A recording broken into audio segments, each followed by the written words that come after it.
CAA ఏ మతానికి వ్యతిరేకం కాదు, కానీ ఈ ప్రజల్లో అపోహలు సృష్టించేటువంటి వాళ్ళదే ఎక్కువ జనంలోకి వెళుతుంది.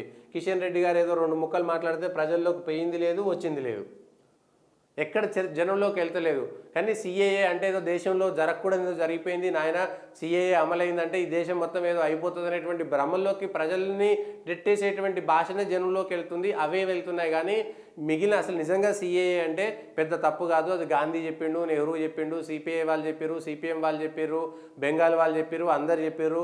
సిఏఏ అంటే కేవలం పాపం కష్టపడుతున్నటువంటి దరిద్రమైనటువంటి జీవితము, పాపం దౌర్భాగ్యమైనటువంటి బతుకులు వెళ్ళదీస్తున్నటువంటి పాకిస్తాన్, ఆఫ్ఘనిస్తాను, బంగ్లాదేశ్లో ఉన్నటువంటి మైనారిటీలు, అక్కడ ఉన్నటువంటి ముస్లింల చేత నరకయాతన అనుభవిస్తున్నటువంటి, అక్కడ మెజారిటీ ఇస్లాం రాజ్యం కాబట్టి అక్కడ ఉన్నటువంటి మైనారిటీలను నరికి చంపేస్తున్నారు, అత్యాచారాలు చేస్తున్నారు, వాళ్ళకు తిండి పెడతలేరు, లేకపోతే మతం మారుస్తున్నారు. అట్లా పూర్తి స్థాయి అఘాయిత్యాలకు గురవుతున్నటువంటి మైనారిటీలకు భారతదేశం తప్ప ఇంకెక్కడ ఏమీ లేనటువంటి బతుకు జీవడాన్ని బతుకుతున్నటువంటి వాళ్లకు మాత్రమే, అది కూడా చాలా తక్కువ మందికి భారతదేశంలో సిఏఏ ద్వారా, సిటిజన్షిప్ అమెండ్మెంట్ యాక్ట్ ద్వారా ఎక్కడ కూడా ఈ భారతదేశంలో ఉండేటువంటి పౌరసత్వానికి ఇబ్బంది రాదు, ఇక్కడ ఉండేటువంటి పౌరులను వెళ్ళగొట్టరు, దానిపైన కావాలని ఒక రాద్ధాంతం చేస్తున్నారు అనేటువంటి విషయాన్ని ప్రజలకు తెలియజెప్పాల్సినటువంటి అవసరం ఉన్నది.